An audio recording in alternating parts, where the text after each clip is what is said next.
ओम शांति। आज हम सुनेंगे अव्यक्त मुरली, रिवीजन करेंगे। 17 दिसंबर 1979 की मुरली है।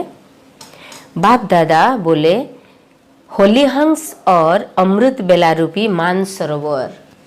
आज अव्यक्त मुरली की हेडिंग है होली हंस और अमृत बेला रूपी मानसरोवर। ये दोनों के बारे बाप दादा ने बहुत अच्छी तरीके से डिस्कशन किए हैं कि होली हंस कौन, कैसे बच्चों को होली हंस कहते, और अमृत बेला रूपी एक मान सरोवर है।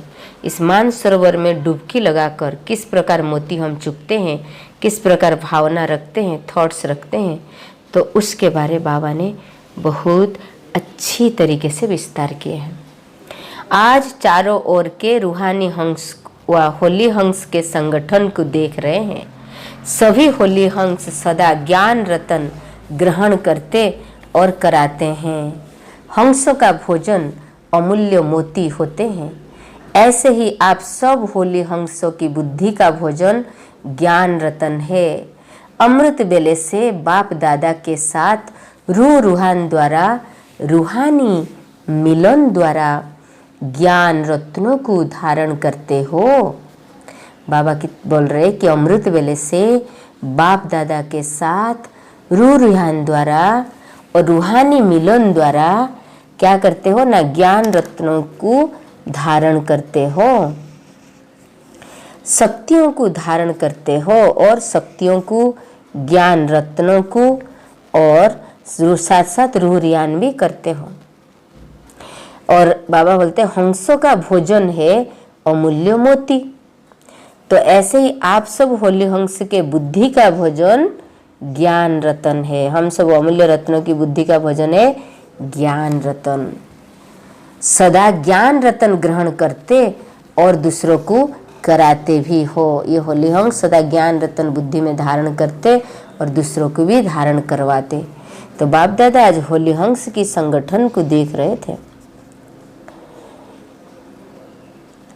बाबा बोलते ऐसे ही सारा दिन मनन शक्ति द्वारा धारण किए हुए रत्नों को व शक्तियों को अपने जीवन में धारण कर और औरों को कराते हो। शक्तियों को अपने जीवन में धारण कर और औरों को कराते हो। अमृत बेले मिलन मनाने की शक्ति, ग्रहण करने अर्थात धारण करने की शक्ति। अमृत बेले मिलन मनाने की शक्ति और ग्रहण करने अर्थात धारण करने की शक्ति।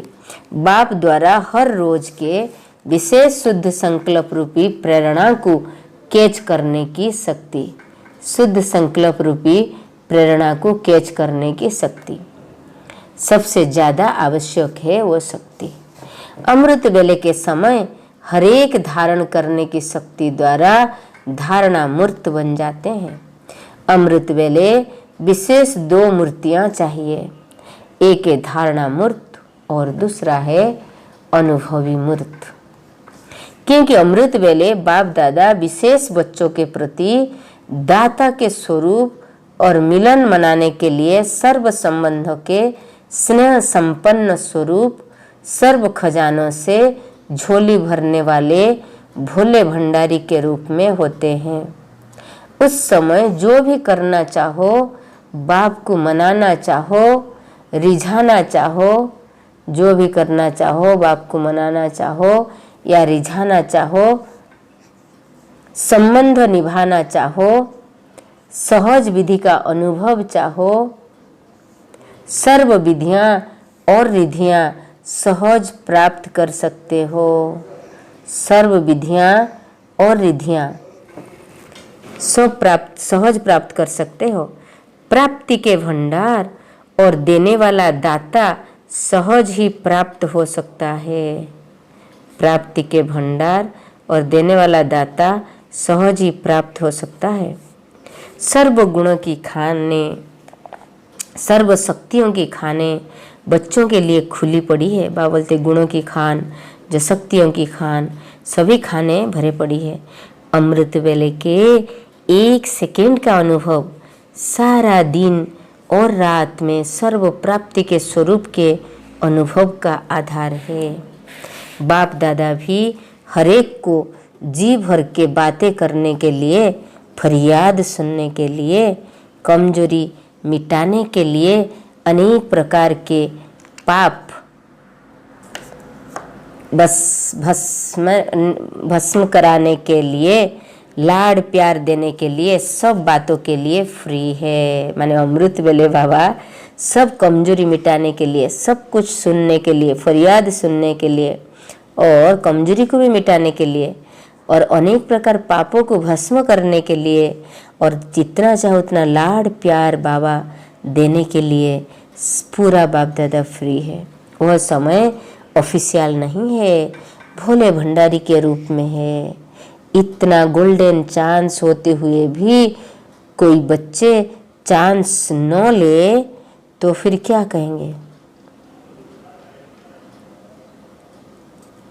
और कोई किनारे चांस लेने वालों को देख रहे हैं, क्योंकि चाहना भी है फिर भी क्यों बीच बीच में रुकावट है। उसका जानते हो कि कोई चाहता भी है फिर भी रुकावट में है, किनारे में खड़े होकर देखता है। चाहते हुए भी प्राप्तियों से वंचित क्यों रहते हैं, उसकी कारण बाबा ने अच्छी तरीके से विस्तार किए कि माया भी बड़ी चतुर है। विशेष उस समय बाप से किनारे करने के लिए आ जाती है। विशेष बहानेबाजी के खेल में बच्चों को रिझा लेती है। जैसे बाजीगर अपनी बाजी में लोगों को आकर्षित कर लेते हैं, ऐसे माया भी अनेक प्रकार के अलबेलेपन, आलस्य और व्यर्थ संकल्पों की बहानेबाजी में रिझा लेती है। इसलिए गोल्डन चांस को गवा लेते हैं और फिर ऐसे समय को गवाने के कारण, सहज प्राप्ति से वंचित होने के कारण सारा दिन का कमजोर फाउंडेशन हो जाता है। सारे दिन में चाहे कितना भी पुरुषार्थ करे, लेकिन सारे दिन की आदि अर्थात फाउंडेशन समय कमजोर होने के कारण मेहनत ज़्यादा करनी पड़ती, प्राप्ति कम होती है। प्राप्ति कम होने के कारण दो प्रकार की नुकसान है। प्राप्ति कम होने के कारण दो अवस्था का अनुभव करते हैं। दो प्रकार की अवस्था, वो क्या है ना, एक तो चलते चलते थकावट अनुभव करते हैं, दूसरा चलते चलते दिल शिकस्त हो जाते हैं और फिर क्या सोचते हैं, ना मालूम मंजिल पर कब पहुंचेंगे, समय नज़दीक है या दूर है, कब प्रत्यक्षता होगी और सत्युगी सृष्टि में जाएंगे। यह प्रवृत्ति के बंधन कब तक रहेंगे। वर्तमान की प्राप्ति को छोड़ भविष्य को देखते हैं। प्राप्ति का सहज साधन क्या है। वर्तमान प्राप्ति की लिस्ट सदा सामने रखो, तो कब होगा, यह खत्म होकर हो रहा है, में आ जाएंगे। मतलब प्राप्ति का सहज साधन है। आप बोलते हैं ना कि ये कब होगा, कैसे होगा, नहीं, यह सब खत्म करो, ये रखो कि हो रहा है और ये हो भी जाएगा। दिल शिकस्त होने के बजाय दिल खुश हो जाएंगे। वर्तमान से किनारा नहीं करो, माया की बहानेबाजी को पहचानो। माया बहाने में आपको राजी कर देती है, इसलिए बाप को रिझा नहीं सकते हो। माया बहानेबाजी करके आपको राजी कर देता है और आप बाप को रिझा नहीं सकते हो, अर्थात सहज साधन अपना नहीं सकते हो।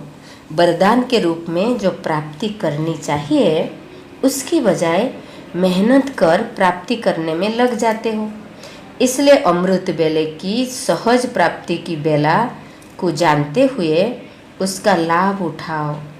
खुले भंडारों से प्रारब्ध की झोली भर लो। वरदाता और भाग्य विधाता से अमृत बेले के समय जो तकदीर की रेखा खींचवाना चाहो, वह खींचने के लिए तैयार है। तकदीर की रेखा वरदाता से सहज व श्रेष्ठ खींचवा लो।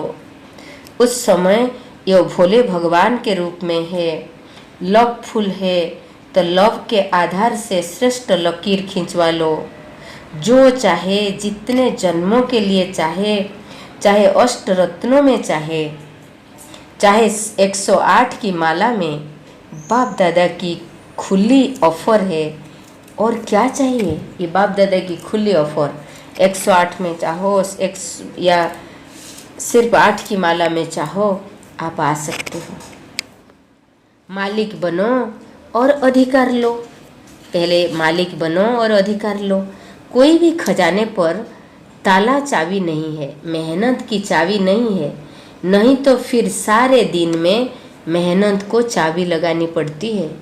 उस समय सिर्फ एक संकल्प करो कि जो भी हूँ, जैसी भी हूँ, आपकी हूँ। माया के बाजी को पार कर साथ में आकर के बैठ जाओ। बस यह माया की बाजी साइड सीन है, उनमें रुकना नहीं है। साइड सीन में आ जाओ और बैठ जाओ। संकल्प और बुद्धि अर्थात मन और बुद्धि बाप के हवाले कर दो।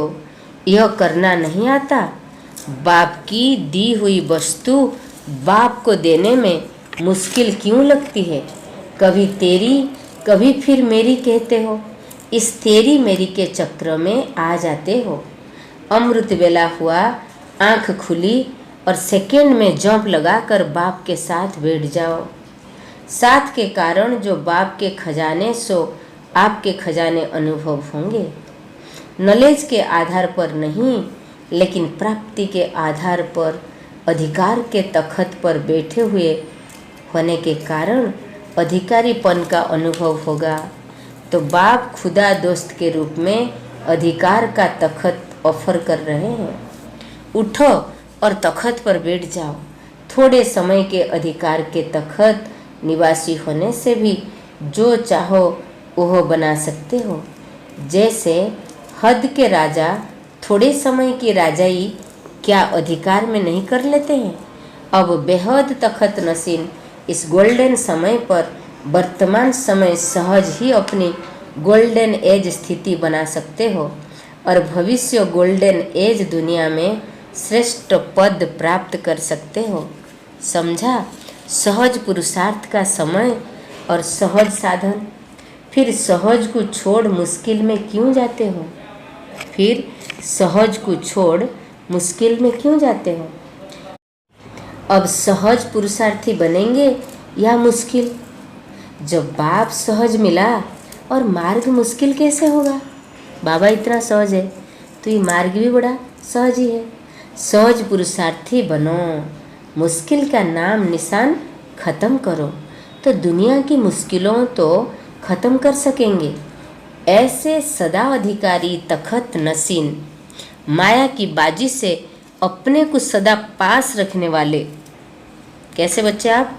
ना ऐसे सदा अधिकारी और सदा तख्त नसीन, माया की बाजी से अपने को सदा पास रखने वाले, सदा बाप के राजों को जानने वाले और राज को जानकर राजी रहने वाले, मेहनत शब्द को देश में परिवर्तन करने वाले। देश में माना मेहनत शब्द को मोहब्बत में परिवर्तन करने वाले, दिल शिकस्त के बदले दिल खुश रहने वाले, अपने दिल खुश से जहान को खुश करने वाले, अपने दिल खुशी से जहान को खुश करने वाले, ऐसे सदा बाप के साथ रहने वाले सर्वश्रेष्ठ आत्माओं को बाप दादा का याद, प्यार और नमस्ते। रूहानी बाप की रूहानी बच्चों को नमस्ते। हम रूहानी बच्चों की रूहानी बाप दादा को याद, प्यार, गुड मॉर्निंग, नमस्ते नमस्ते नमस्ते। सदा रहो हंसते, एक बाप से रखो सर्व रिश्ते। हम बनेंगे फरिश्ते, चलेंगे परम धाम के रास्ते, आएंगे सत्ययुगी बादशाही के वास्ते। पक्का पक्का पक्का। शुक्रिया बाबा, शुक्रिया शुक्रिया शुक्रिया। पार्टियों के साथ मुलाकात। मनसा सेवा का सहज साधन क्या है? बाबा पूछ रहे बच्चों से, पार्टियों से, कि मनसा सेवा का सहज साधन क्या है ना, अटूट निश्चय। कितना इजी है। मनसा सेवा का सहज साधन है अटूट निश्चय। जो भी सदा निश्चय बुद्धि होकर विजयी रहते हैं, उन निश्चय बुद्धियों द्वारा वायुमंडल शुद्ध होता जाता है। वह मनसा सेवा करते हैं क्योंकि चारों ओर के व्यक्ति निश्चय बुद्धि आत्माओं को देख समझते हैं। चारों ओर की जो व्यक्ति निश्चय बुद्धि आत्मा को देख समझ जाते हैं कि इनको कुछ मिला है। जो निश्चय बुद्धि आत्माएं हैं उनको देख के समझ जाते हैं कि इनको तो कुछ मिला है। चाहे कितना भी घमंडी हो, ज्ञान को न भी सुनते हो, लेकिन अंदर में यह समझते जरूर है कि इनका जीवन कुछ बना हुआ है, इनका जीवन कुछ बना है या अच्छा है। तो जो शुरू से अटल निश्चय बुद्धि रहे हैं उनकी यह सेवा चलती रहती है। यह भी मनसा सेवा है। माया से सेफ रहने का साधन क्या है, बाबा पूछ रहे। माया से सेफ रहने का साधन क्या है ना, अटेंशन रूपी चौकीदार सदा सुजाग रहे। अटेंशन आपकी क्या है, चौकीदार है, वो आप सुजाग है, जगी हुई है, तो माया से आप सेफ रहेंगे। और मनसा सेवा का सहज साधन क्या है, अटूट निश्चय। सभी सदा स्वदर्शन चक्रधारी बनकर चलते हो। सदा अपना स्वस्वरूप स्वदर्शन चक्रधारी का याद रहता है। जो सदा स्वदर्शन चक्रधारी है वो अनेक प्रकार के माया के चक्र से सदा मुक्त रहते हैं। एक स्वदर्शन चक्र अनेक व्यर्थ चक्र को खत्म करने वाला है, माया को भगाने वाला है। स्वदर्शन चक्रधारी के आगे माया ठहर नहीं सकती। स्वदर्शन चक्रधारी सदा संपन्न होने के कारण अचल रहते हैं। सदा संपन्न होने के कारण क्या होते, अचल अडल रहते हैं। ऐसे सदा संपन्न अर्थात मालामाल रहने वाले हो ना। बाबा पूछ रहे, सदा संपन्न और मालामाल रहने वाले हो ना। माया खाली करने की कोशिश करती है, लेकिन जो सदा खबरदार है, जो सदा सुजाग है, चैतन्य है, जगे हुए है, जगती ज्योति है, तो माया कुछ भी नहीं कर पाती। अटेंशन रूपी चौकीदार सुजाग हो तो सदा सेफ रहेंगे। तो सदा जागती ज्योत बनो, इसलिए यादगार मंदिरों में भी अखंड ज्योति जगाते हैं। बुझाने नहीं देते, वो ज्योति अखंड जगा हुआ रहता। अखंड ज्योति जगाने का फैशन पड़ा है, कहाँ से पता है? नहीं, संगम पर तुम सब चेतना में जागती ज्योति बने हो, तभी यह यादगार चला जाता है। संगम में सीखते हैं, फिर बाद में भी करते हैं। अगर खंडन हो जाती है तो बुरा मानते हैं। अगर वो खंडन हो जाती है तो बुरा मानते हैं। तो चैतन्य में आप सब क्या है, अखंड ज्योति। खंडित चीज कभी भी पूज्य हो नहीं सकती। फिर बाबा ने अमृत वेले से बातचीत किए सार कि अमृत वेले के 1 सेकंड का अनुभव सारे दिन और सारे रात में सर्व प्राप्ति के रूप के साथ अनुभव है। अनुभव का आधार है अमृत वेला। अमृत वेला का समय ऑफिशियल नहीं है, बाप भोले भंडारी के रूप में है। हर प्रकार के पाप खंडन करने के लिए हैं, कमजोरी मिटाने के लिए, सब बातों के लिए बाप फ्री है। वह है अमृत वेला। तो अमृत वेले क्यों ये सहज साधन है, सभी बच्चों के लिए बाबा समय दे रखे हैं। पाप को मिटाते हैं, कंप्लेन सुनते हैं, सब कुछ बाबा स्पेशल समय, ये ऑफिशियल समय नहीं है, बच्चों के लिए पर्सनल समय दे रखा है।